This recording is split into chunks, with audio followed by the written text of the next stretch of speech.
the principle of reasonable accommodation, the principle of inclusion, both in terms of the process, the lawmaking process, particularly during the consultations, but also in terms of the content of the law itself.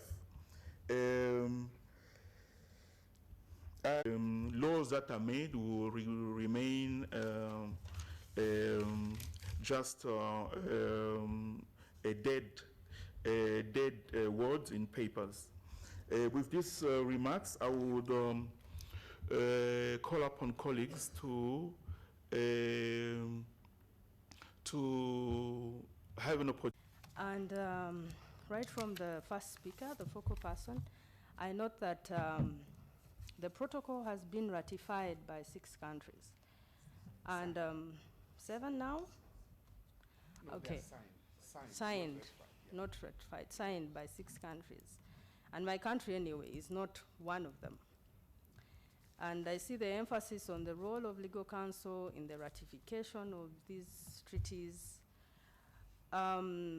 Sometimes we may be challenged by the way we ratify the ratification processes in our different countries. Because, for example, in Uganda, our parliament will only ratify treaties that relate to peace, armistice. So a treaty like this one is a treaty that may be ratified by the executive without parliament. So our role in this process may be limited, especially talking for the Ugandan delegation. However, Parliament of Uganda has gone ahead. We recently amended our persons with disability law. I don't know whether you've had access to the new law. It's yet to be assented to, or it has.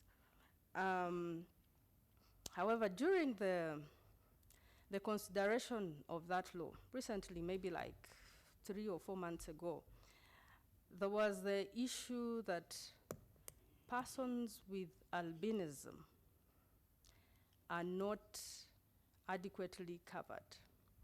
Our parliament has been at the forefront of fighting for persons with albinism. We have serious activities targeted towards that cause. And during that time, leave was granted to one of our members of parliament to actually bring a specific law on persons with disability, on persons with albinism.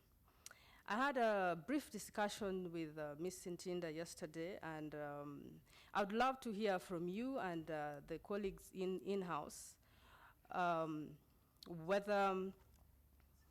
whether you think, because we thought as a parliament that this being a special issue, we needed to highlight most of the issues, like especially ritual killings, although our new law actually had incorporated most of the principles when you talk about reasonable accommodation, habilitation and rehabilitation, accessibility.